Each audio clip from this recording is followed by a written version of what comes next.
दोस्तों, आज समूचा विश्व विविध संक्रमणों से गुजर रहा है। पृथ्वी पर बसे मनुष्य और समग्र जीव प्रजातियों के अस्तित्व पर कदम कदम पर संकट खड़े हैं। इस महासंक्रमण से मानवीयता को बचाने और इसके कल्याण के लिए जरूरी जीवंत ज्ञान की परंपरा भारत में हजारों सालों से चली आ रही है। जैसा कि हम सब जानते हैं, भारत देश का इतिहास प्राचीन और विविधता से भरा है। 12वीं सदी में भारत पर विदेशियों का आक्रमण हुआ।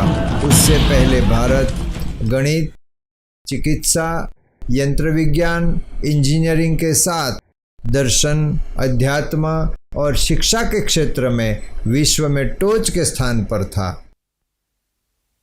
बिहार में नालंदा, गंधार में तक्षशिला और गुजरात में वल्लभी जैसी मशहूर विद्यापीठ भारत का गौरव थी। विश्व भर से हजारों विद्यार्थी यहाँ पढ़ने आते थे और इन विद्यापीठों में सभी विषय मुखपाठ पढ़ाए जाते थे। विद्यार्थी सभी विषय के शास्त्र श्लोक के सूत्र के रूप में याद रखते थे और जो याद नहीं रख सकते थे वे प्राकृतिक संसाधनों से बने हुए ताड़पत्र, भोजपत्र या कागज पर लिखकर शास्त्रों को याद रखते थे। हर एक विद्यापीठ में लेखन कला सिखाई जाती थी और हर एक विद्यापीठ में अपना विशाल ग्रंथागार था। कहा जाता है कि नालंदा विश्वविद्यालय में उस समय 3 लाख से ज़्यादा हस्तप्रतों का संग्रह था। हस्तप्रतों में लिखे हुए ज्ञान को पीढ़ी दर पीढ़ी आगे बढ़ाना भारतीय शिक्षा व्यवस्था का अविभाज्य अंग था। कुदरती प्रकोप, अकस्मात और विधर्मियों के आक्रमण जैसे अनेक कारणों से ज्ञान की यह अमूल्य धरोहर खत्म होने लगी। प्रोफेसर डेविड पिनग्री नामक एक विद्वान ने अपना पूरा जीवन भारत की प्राचीन हस्तप्रतों के अध्ययन में बिताया था। उनके मुताबिक भारतीय उपमहाद्वीप में कुल 3 करोड़ से भी अधिक हस्तप्रतें होने की संभावना है। एक सर्वेक्षण के अनुसार भारतीय उपमहाद्वीप में प्राप्त हस्तप्रतों में से 20% हस्तप्रतें जैन ज्ञान भंडारों में सुरक्षित है।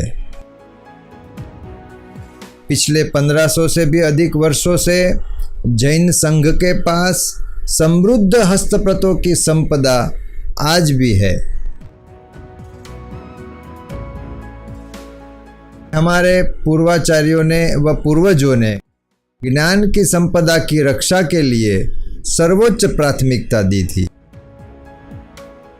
लेकिन क्या आप जानते हो कि ज्ञान की इस अनमोल विरासत के मौजूदा हालात क्या है?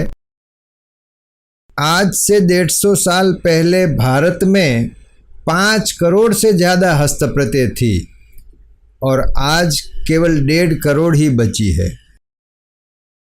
आज से 100 साल पहले जैन संघ के दायित्व में 2 करोड़ से भी ज़्यादा हस्तप्रतें थी और आज 20 लाख ही केवल बची है।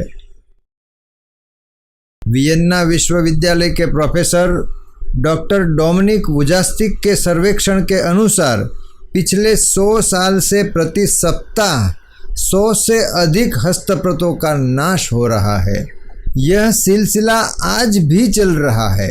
100 साल पहले भारत में 1000 से अधिक हस्तप्रत संरक्षण केंद्र थे। आज 200 भी नहीं बचे हैं। अधिकतर गांवों में हस्तप्रतें अलमारी में बंद है। कोई उसकी हालत देखने वाला नहीं है। सालों तक उसका ताला भी नहीं खोला जाता है। हस्तप्रतें भीतर ही सड़कर खत्म हो रही है।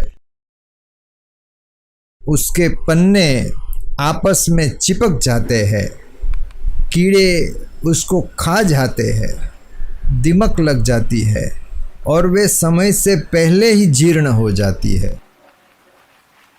इस प्रकार हजारों की संख्या में हस्तप्रतें एक साथ नष्ट हो रही है। हस्तप्रतों को कहीं पर अज्ञानवश कौड़ी के भाव में रद्दी समझकर बेच दिया जाता है या कहीं पर उसको कीमती समझकर मुंह मांगी रकम लेकर के उसे बेच दिया जाता है। साहब, दुख तो तब होता है जब सुनने में आता है कि हस्तप्रतों को भंगार के बाजू में, भंगार के साथ में छोड़ दिया जाता है, गठरियों में बांध के छोड़ दिया जाता है, पानी में बहा दिया जाता है। साहब, तब पीड़ा होती है।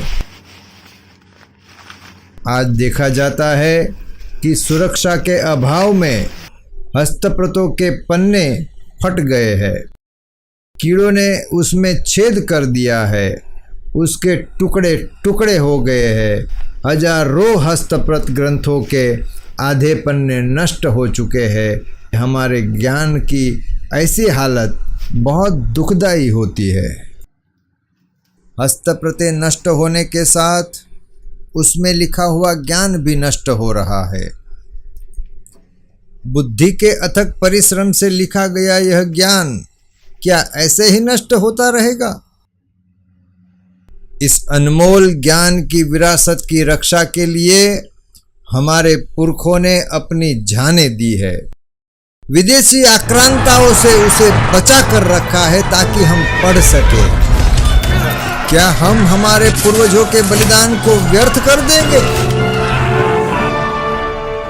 ज्ञान की इस अनमोल विरासत का विनाश हमारी नजरों के सामने हो रहा है। क्या हम इसके लिए जिम्मेदार नहीं है? क्या हम यही सोचकर बैठे रहेंगे कि हम क्या कर सकते हैं? किसी को तो आगे आना पड़ेगा, किसी को तो अगुवाई करनी पड़ेगी। हस्तप्रतों की शोचनीय दशा देखकर पूज्य आचार्य श्रीमद विजय रामचंद्र सुरेश्वर जी महाराजा के शिष्य पूज्य गुरुदेव श्रुत रत्न गणिवर्य श्री वैराग्यरति विजय जी महाराज साहब ने इस क्षेत्र में कदम रखा, श्रुत की रक्षा का संकल्प लिया और उसे साकार करने के लिए अपना जीवन समर्पित किया। उनकी प्रेरणा और मार्गदर्शन से ईस्वी सन 2010 में श्रुत भवन संशोधन केंद्र की स्थापना हुई।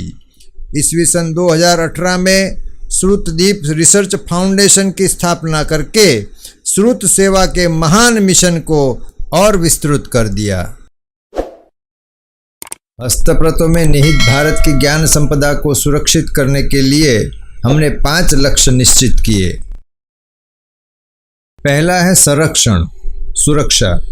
अधिक से अधिक हस्तप्रत को स्कैन करने में संघ की मदद करना ताकि हस्तप्रत नष्ट हो जाए तो भी उसका ज्ञान सुरक्षित हो सके।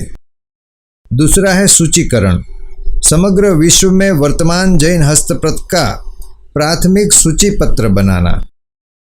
तीसरा है संपादन, हस्तप्रत में निहित शास्त्र का समीक्षात्मक संपादन करना। ये कार्य जो है ये संपादन में आता है। और चौथा है शिक्षा, संपादन करने के लिए विद्वान तैयार करना। पांचवा है संवर्धन, ताड़पत्र जैसे टाइम टेस्टेड साधनों पर पुनर्लेखन कर 700 साल तक के लिए उसको सुरक्षित करना। इस प्रकार से श्रुत भवन पुणे में ज्ञान की सेवा, ज्ञान की पूजा हो रही है। दोस्तों, एक वीडियो में मैंने कहा था कि अगर मैं आपको सवाल करूं कि भारत में कितने जैन तीर्थों के नाम आपको बाय हार्ट है तो आप गिनाते जाओगे, 1 2 3 4 100 तक आप गिना सकते हो, उससे ज़्यादा भी आप कह सकते हो। लेकिन अगर मैं आपको सवाल करूं कि भारत में कितने ज्ञान के मंदिर है और उनमें से किसका आपने दर्शन किया है, कहाँ जा कर के एक किताब को भी खोल कर देखा है, तो शायद बहुत कम लोगों के पास इसका जवाब होगा। ऐसी ही बात एक बार श्रुत भवन के कार्यक्रम में पधारे हुए जाने माने लेखक डॉक्टर कुमारपाल देसाई, जो कि जैन धर्म के बहुत बड़े विद्वान हैं, उन्होंने भी कही थी। सुनिए। मैं मानता हूं कि आज का जो अवसर है वो एक ऐसा अद्भुत और अपूर्व अवसर है मेरे लिए